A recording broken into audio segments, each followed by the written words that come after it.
আসসালামু আলাইকুম। আশা করি সবাই ভালো আছেন। ডিজিটাল ইউএসের পক্ষ থেকে আমি শাহিন আছি আপনাদের সাথে। তো আজকের টিউটোরিয়ালটিতে আমরা এরকম একটা লোগো ডিজাইন ক্রিয়েট করা দেখব। লোগোটা ছিল সত্যিই অসাধারণ। সো আজকের টিউটোরিয়ালে কিন্তু ডিটেইলে এক্সপ্লেইন করা হবে লোগো ডিজাইনের এই প্রসেসটি। সো যারা এখনও আমার চ্যানেলটিকে সাবস্ক্রাইব করেনি অবশ্যই সাবস্ক্রাইব করবেন এবং সাবস্ক্রাইব করে পাশে থাকা বেল বাটনটি বাজিয়ে দিবেন যাতে করে পরবর্তী ভিডিওর নোটিফিকেশন সবার আগে পেয়ে যান। দেখতে পাচ্ছেন আমার কিন্তু এখানে নতুন একটি ডকুমেন্ট ওপেন করা আছে। আমি জাস্ট কন্ট্রোল ট্যাব প্রেস করে নতুন ডকুমেন্টে শিফট করতেছি। এই মুহূর্তে আমি টুলবক্স থেকে ইলিপস টুলটা সিলেক্ট করব। ইলিপস টুলটা সিলেক্ট করতেছি, মাউসের লেফট বাটনে জাস্ট একটা ক্লিক করে আমি ইলিপসের উইথ এবং হাইটটা দিয়ে দিচ্ছি। উইথ এবং হাইটটা দিয়ে আমি জাস্ট ওকেতে ক্লিক করতেছি। দেখতে পাচ্ছেন আমি কিন্তু পারফেক্ট একটা সার্কেল কিন্তু এখানে পেয়ে গেছি। আমি স্ট্রোক সাইজটা একটু বাড়িয়ে দেবো। স্ট্রোক সাইজটা আমি এখানে 2 পিটিতে নিয়ে নিব। আমার স্ট্রোক কালারটা ব্ল্যাক রয়েছে, ব্ল্যাকই থাক, এবং ফিল কালারটা আমি নান করে দিচ্ছি। তো এই মুহূর্তে কিন্তু আমার এখানে আরেকটা ইলিপসের প্রয়োজন, তো এবং ছোট ইলিপস। সেক্ষেত্রে আমি কি করতে পারি, মাউসের লেফটে আরেকটা ক্লিক করতেছি এবং এইখানে ইলিপসের ভ্যালুটা বসিয়ে দিচ্ছি। ট্র্যাপ করে নিচে চলে যাচ্ছি। এখানেও আমার ইলিপসের ভ্যালুটা বসিয়ে দিয়ে আমি জাস্ট এন্টার ক্লিক করতেছি। দেখতে পাচ্ছেন যে আমি কিন্তু এখানে দুইটা সার্কেল পেয়ে গেছি। এখন আমার সার্কেল দুইটাকে সিলেক্ট করতে হবে। সেক্ষেত্রে আমি কন্ট্রোল এবং শিফট একসাথে ক্লিক করে সার্কেলটাকে সিলেক্ট করতেছি। বড় সার্কেলটাকে আমি কি অবজেক্ট হিসেবে নেব। সেক্ষেত্রে আমি কন্ট্রোল কি চেপে আবারও ক্লিক করতেছি। দেখতে পাচ্ছেন যে কি অবজেক্টে পরিণত হয়েছে। এখন আমি জাস্ট অ্যালাইনমেন্ট থেকে হরাইজন্টাল অ্যালাইন সেন্টার এবং ভার্টিক্যালি অ্যালাইন সেন্টার করে দিচ্ছি। দেখতে পাচ্ছেন আমার সার্কেল দুটো কিন্তু প্রপারলি সেন্টার হয়ে গেছে। তো আমি এবার বড় যে সার্কেলটা আছে, বড় সার্কেলটাকে সিলেক্ট করব। সিলেক্ট করে জাস্ট কপি করব। তো এডিটে চলে যাচ্ছি, এডিট থেকে কপি এবং আবারও এডিট থেকে পেস্ট ইন ফন্ট করে দিচ্ছি। দেখতে পাচ্ছেন যে আমার বাউন্ডিং বক্সটা শো হচ্ছে। বাউন্ডিং বক্স থেকে আমি শিফট চেপে ধরে জাস্ট আমি ছোট্ট যেই সার্কেলটা আছে ওইখানে জাস্ট আমি ইন্টারসেক্ট করালাম। দেখতে পাচ্ছেন আমার ইন্টারসেক্ট লেখাটা কিন্তু শো হচ্ছে। আমি মাউসটা রিলিজ করে দেবো। এই পর্যায়ে কিন্তু আমি আবারও এই বড় সার্কেলটাকে সিলেক্ট করব। মুভ টুল সিলেক্ট করলাম, সিলেক্ট করে জাস্ট এডিটে চলে যাব। এডিট থেকে কপি এবং এডিট থেকে আবারও পেস্ট ইন ফন্ট করে দেবো। আচ্ছা সরি, আমার মাত্র একটা অ্যাঙ্কর পয়েন্ট সিলেক্ট হয়েছে। আমি কন্ট্রোল জেড দিয়ে ব্যাক করতেছি। আমি একটা শেপকে কিন্তু সিলেক্ট করতেছি। দেখতে পাচ্ছেন একটা শেপকে সিলেক্ট করলাম, আবারও এডিট থেকে কপি এবং এডিট থেকে পেস্ট ইন ফন্ট করে দিচ্ছি। আপনার কিবোর্ড শর্টকাট ইউজ করতে পারেন। আমি শিফট চেপে ধরে জাস্ট আমি সার্কেলটাকে ছোট করতেছি এবং দেখতে পাচ্ছেন যে ইন্টারসেক্ট করতে হবে আমার এখানে। তো আমি ইন্টারসেক্ট করে নিচ্ছি। যদি না হয় সেক্ষেত্রে আবার রিলিজ করবেন, রিলিজ করে আবার জাস্ট ইন্টারসেক্ট করার ট্রাই করেন। দেখতে পাচ্ছেন এবার কিন্তু আমার পারফেক্টলি অ্যাঙ্কর পয়েন্ট লেখাটা শো হচ্ছে। তার মানে কিন্তু আমার শেপটা ইন্টারসেক্ট হয়ে গেছে। আমি জাস্ট মাউস রিলিজ করতেছি। সব কয়টা শেপকে সিলেক্ট করব। তার আগে আমি মধ্যের যে মিডিয়াম দুইটা শেপ আমি কপি করে তৈরি করেছি, এই দুইটা শেপকে সিলেক্ট করতেছি। দুইটা শেপকে আমি একটা গ্রুপে নিচ্ছি। গ্রুপ করে নিলাম কন্ট্রোল দিতে। সব কয়টা শেপকে সিলেক্ট করতেছি। সব কয়টা শেপকে আবারও গ্রুপ করতে হবে। তো আমি কন্ট্রোল জি দিয়ে আবারও গ্রুপ করে নিচ্ছি। এই মুহূর্তে আমি এই সব কয়টা শেপকে আমার আর্টবোর্ডের এক পাশে আমি নিয়ে যাব। তো আমি মুভ টুলে সিলেক্ট করে জাস্ট আমি এক পাশে ড্র্যাগ করে নিয়ে গেলাম। এখন কি করতে হবে, এই শেপটা সব কয়টা শেপকে সিলেক্ট করতেছি। আমি সিলেক্ট করে এবং অল্ট কি কিবোর্ড থেকে অল্ট কি চেপে ধরে জাস্ট আমি একটা ড্র্যাগ করে এরকম একটা কপি নিয়ে নিচ্ছি। কপি নিয়ে নিলাম। এখন আমার লাইন সেগমেন্ট টুলটা ইউজ করতে হবে।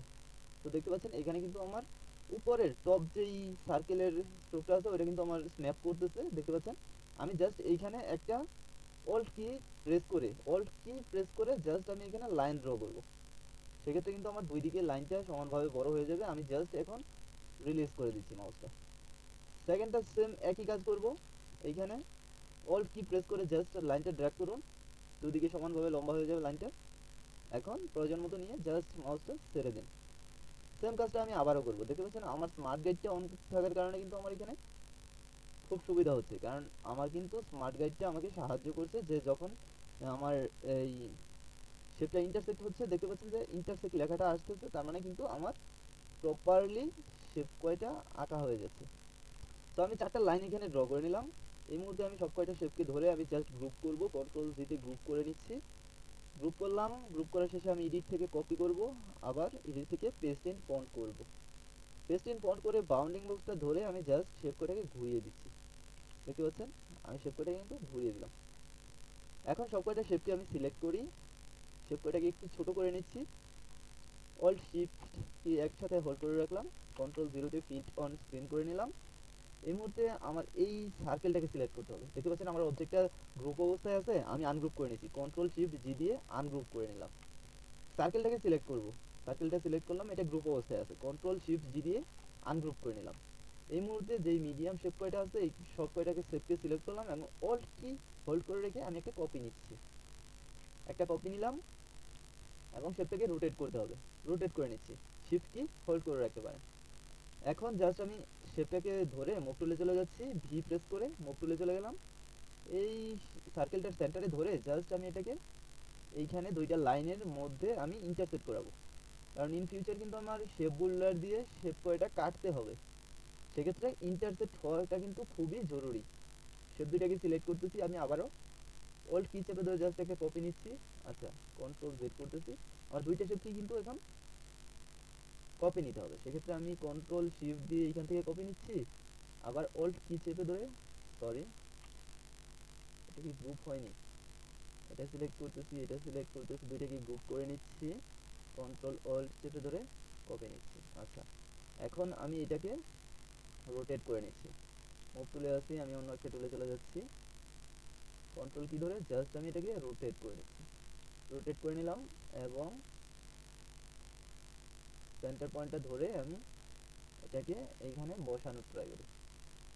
এখানে কিন্তু আমার ইন্টারসেক্ট হতে হবে, দেখতে পাচ্ছেন দুইটা লাইনের মধ্যে কিন্তু আমার ইন্টারসেক্ট হতে পারে, অলরেডি ইন্টারসেক্ট হয়ে গেছে, আমি জাস্ট রিলিজ করে দিচ্ছি। এই মুহূর্তে একটা শেপকে আমি সিলেক্ট করবো, এখান থেকে নেই যেহেতু এখানে গ্রুপ অবস্থায় নেই, এখানেও গ্রুপ অবস্থা, কন্ট্রোল শিফট জি দিয়ে আনগ্রুপ করে নিলাম। একটা শেপকে আমি কপি নিব, তো অল্ট কি চেপে ধরে জাস্ট একটা কপি নিচ্ছি এবং কপিটাকে এইখানে বসিয়ে দিচ্ছি, যে ইন্টারসেক্ট হয় ওইদিকে খেয়াল রাখতে হবে, ইন্টারসেক্ট হয়ে গেছে, আমি জাস্ট এটা কপি নিয়ে আবারও ইন্টারসেক্ট করছি, দেখতে পাচ্ছেন ইন্টারসেক্ট কিন্তু হয়ে গেছে।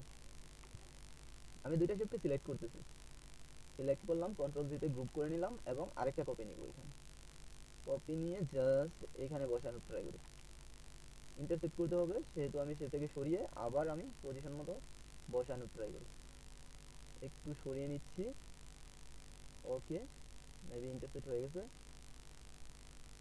নিচের লাইনটা ইন্টারসেক্ট করতে হবে আমার,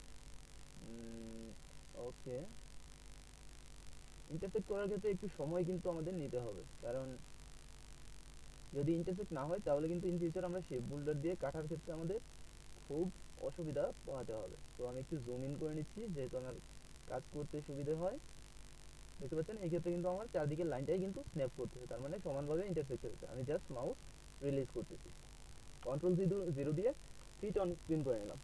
এই পর্যায়ে আমি সব কয়টা শেপকে কিন্তু সিলেক্ট করব, কন্ট্রোল এ দিয়ে সব কয়টা শেপকে সিলেক্ট করলাম, শেপ বোল্ডারে চলে যাচ্ছি, জাস্ট শেপ কাটার পালা, আমি শেপগুলো কাটতে থাকি, ততক্ষণ দেখতেই থাকেন, আর শেপ কাটার ক্ষেত্রে কিছু সতর্কতা অবলম্বন করতে হবে। আমি কিন্তু এখান থেকে সোয়াস থেকে কালারটা নিয়ে নিচ্ছি, আমার শেপের কালার একটা, যাতে আপনারা বুঝতে পারেন আমি কি কাজ করতেছি এবং কতটুকু শেপ কাটতেছি। শেপ কাটার ক্ষেত্রে দেখতে পাচ্ছেন এই যে কর্নারগুলো আছে, ছোট ছোট কর্নার, ছোট ছোট কর্নারগুলো কিন্তু জুম ইন করে আমাদের খুব সুন্দরভাবে কেটে নিতে হবে। ততক্ষণ দেখতেই থাকুন, আর এতক্ষণে আমি ভিডিওটাকে একটু ফাস্ট ফরওয়ার্ড করে দিতে পারি।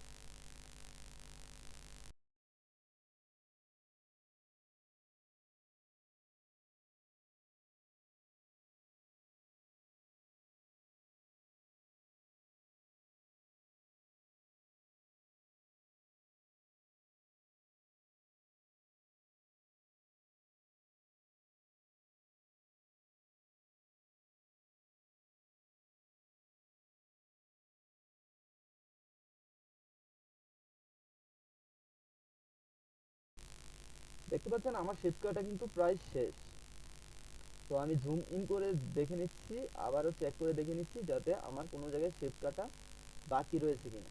তো আমি দেখতে পাচ্ছি যে আমার শেপ কাটা কিন্তু মোটামুটি পারফেক্ট ভাবে শেষ করতে পেরেছি। তো এই মুহূর্তে আমি শেপ কয়টা সব কয়টাকে সিলেক্ট করতেছি, সিলেক্ট করে জাস্ট আমি ড্র্যাগ করে আমার আর্টবোর্ডের বাইরে আমি রেখে দেবো, কন্ট্রোল কি ধরে আমি আর্টবোর্ডের বাইরে রেখে দিলাম। এই মুহূর্তে আমি ম্যাজিক ওয়ান টুলটা সিলেক্ট করব, ম্যাজিক ওয়ান টুল সিলেক্ট করে জাস্ট রেড কালার একটা ক্লিক করব, আমার রেড অবজেক্ট যা আছে সব কয়টা সিলেক্ট হয়ে গেছে, আমি জাস্ট অল্ট কি চেপে ধরে কন্ট্রোল এবং অল্ট কি চেপে ধরে একটা কপি আমার আর্টবোর্ডে নিয়ে নিচ্ছি, এখন control zero hit on screen করে নিলাম। শেপটা কিন্তু দেখতে পাচ্ছেন যে আমার গ্রুপ অবস্থায় আছে, কন্ট্রোল শিফট জি দিয়ে আমি আনগ্রুপ করে নিলাম। এখন কিন্তু বলা হচ্ছে গ্রেডিয়েন্ট অ্যাপ্লাই করার, তার আগে আমি স্ট্রোকটাকে অফ করে নিচ্ছি, সব কয়টা অবজেক্টের স্ট্রোকটাকে আমি অফ করে নিচ্ছি, স্ট্রোকটাকে নান করে নিলাম। এখন আমি একটা রেক্টেঙ্গেল সিলেক্ট করতেছি যেখানে আমি আমার গ্রেডিয়েন্টটা রাখবো এখানে, এবং অল্ট কি চেপে ধরে আমি আরেকটা কপি দিচ্ছি, কারণ আমি এখানে দুইটা গ্রেডিয়েন্ট অ্যাপ্লাই করব। তো আমি গ্রেডিয়েন্ট টুলে চলে যাচ্ছি, দেখতে পাচ্ছেন যে আমার স্ট্রোক কালারটা উপরে আছে, আমি ফিলটাকে উপরে নিয়ে আসলাম। বেসিক যে গ্রেডিয়েন্টটা রয়েছে হোয়াইট এন্ড ব্ল্যাক, আমি ওইটাকে সিলেক্ট করে দিচ্ছি। সিলেক্ট করে জাস্ট আমি প্রথমে ব্ল্যাক কালারটাকে প্রপার ব্ল্যাক কালারে আছে কিনা সেটা চেক করে নিচ্ছি। হ্যাঁ, আমার এখানে প্রপার ব্ল্যাক কালারটাই সিলেক্ট আছে। এখন হচ্ছে আমি এই পাশে যে সাদা কালারটা আছে এইটা সিলেক্ট করে ডাবল ক্লিক করতেছি এবং এখানে সায়ান কালারটা দিয়ে দিচ্ছি। সায়ান কালারটা দিয়ে দিলাম এবং এটার মধ্যেখানে আমার আরেকটা গ্রেডিয়েন্ট দরকার। তো এইখানে গ্রেডিয়েন্টের ডাবল ক্লিক করতেছি, ডাবল ক্লিক করে কালারে চলে যাচ্ছি। কালার থেকে আমি একটা কাস্টম কালারের কোড আমি জানি, ওইটা আমি এখানে অ্যাপ্লাই করে দিচ্ছি এবং দেখতে পাচ্ছেন আমার কালারটা কিন্তু আমি পেয়ে যাচ্ছি। আচ্ছা, এই গ্রেডিয়েন্টটা দিয়েই কিন্তু আমি আমার যেই টিউটোরিয়ালের গ্রেডিয়েন্টটা শেষ করেছিলাম ওটা কিন্তু এইভাবে ফিল করব। তো আমি আইড্রোবারটা দিয়ে আরেকটা কালার নিয়ে নিচ্ছি, এই গ্রেডিয়েন্টটা সিলেক্ট করলাম, আবার গ্রেডিয়েন্ট টুলে চলে যাচ্ছি, এইখানে আমি সায়ান কালারটাকে উঠিয়ে দিব এবং যে মধ্যে আমি একটা কাস্টম গ্রেডিয়েন্ট তৈরি করেছিলাম ওইটাকে আমি 0% করে দিচ্ছি। তার মানে 0 থেকে শুরু হচ্ছে এবং 100% যেটা ওটা ব্ল্যাকে শেষ হচ্ছে। আচ্ছা, এখানে আমি শেপ ওইটাকে সিলেক্ট করব, একটা এই শিফট ধরে আরেকটা, এই দুইটা শেপকে সিলেক্ট করলাম এবং আইডোভার টেলটা তো আমার সিলেক্ট করাই আছে, আমি জাস্ট এইখানে এই গ্রেডিয়েন্টটা অ্যাপ্লাই করব। আর এখানে শেপ বাকি আছে চারটা, দেখতে পাচ্ছেন এখানে দুইটা শেপ এবং শিফট ধরে এই পাশের দুইটাকে আমি সিলেক্ট করতেছি। সিলেক্ট করে উপরের যে গ্রেডিয়েন্টটা আছে উপরের গ্রেডিয়েন্টটাকে আমি অ্যাপ্লাই করে দিচ্ছি। দেখতে পাচ্ছেন এখন কিন্তু গ্রেডিয়েন্ট অ্যাপ্লাই করা শেষ, আর অটোমেটিক কিন্তু আমার যে লোগোটা আছে লোগোটার মধ্যে আমি কিন্তু 3D একটা ভাব পেয়ে যাচ্ছি। কালারের কম্বিনেশনের কারণে কিন্তু আমি 3D একটা ভাব পেয়ে যাচ্ছি। তো আমি কন্ট্রোল 0 দিয়ে পিটিএম স্পিন করে নিলাম এবং এখন কিন্তু আমার কাজ হচ্ছে এই সমস্ত গ্রেডিয়েন্টকে কিন্তু প্রপারভাবে সাজিয়ে নেওয়া।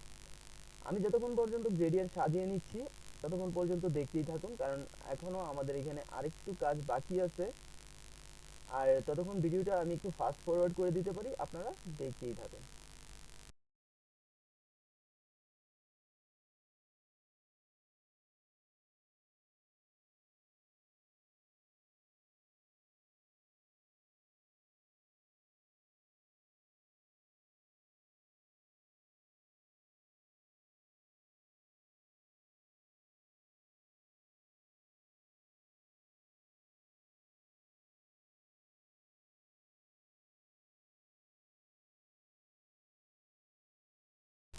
দেখতে পাচ্ছেন ইতিমধ্যে কিন্তু আমার গ্রেডিয়েন্ট অ্যাপ্লাই করা শেষ। তো আমি সব কয়টাকে শেপকে সিলেক্ট করতেছি, কন্ট্রোল-C তে গ্রুপ করে নিচ্ছি। শেপ কয়টাকে আমি গ্রুপ করে নিলাম। এখন কিন্তু আমার একটা শ্যাডো তৈরি করতে হবে। তো শ্যাডোটা কিভাবে তৈরি করা যায়, আমি টুলবক্স থেকে একটা ইলিপস টুলকে সিলেক্ট করব এবং শিফট চেপে ধরে একটা ইলিপস কিন্তু এখানে ড্র করতেছি। এখন ইলিপসের মধ্যে একটা গ্রেডিয়েন্ট অ্যাপ্লাই করব। গ্রেডিয়েন্টটা একবারে বেসিক যে গ্রেডিয়েন্টটা রয়েছে হোয়াইট অ্যান্ড ব্ল্যাক গ্রেডিয়েন্টটা অ্যাপ্লাই করলাম এবং গ্রেডিয়েন্টটা লিনিয়ার আকারে রয়েছে, আমি এটাকে রেডিয়াল করে দিচ্ছি। রেডিয়াল করে দিলাম এবং রিভার্স করে দেবো, কারণ আমি চাচ্ছি যে ব্ল্যাক একটা শ্যাডো হোক। সেই ক্ষেত্রে দেখতে পাচ্ছেন যে ব্ল্যাক শ্যাডোর মতো কিন্তু আমি একটা ইফেক্ট পেয়ে যাচ্ছি এবং আমার এখানে যে হোয়াইট কালারটা আছে হোয়াইট কালারের অপাসিটিটাকে আমি ডাবল ক্লিক করে 0 করে দিচ্ছি। দেখতে পাচ্ছেন কিন্তু এটা আমার শ্যাডো আরও রিয়েলিস্টিক শ্যাডো হয়ে যাচ্ছে। তো এই পর্যায়ে আমার কি করতে হবে, এটাকে যদি আমি এখানে নিচে রেখে দিই দেখতে পাচ্ছেন এটা কিন্তু মোটেও ভালো দেখাচ্ছে না। তো আমার গ্রেডিয়েন্টটাকে কন্ট্রোল করতে হবে। তো আমি গ্রেডিয়েন্ট টুলটা সিলেক্ট করলাম এবং গ্রেডিয়েন্টটাকে একটু আমি এরকমভাবে স্ট্রেচ করে দিলাম।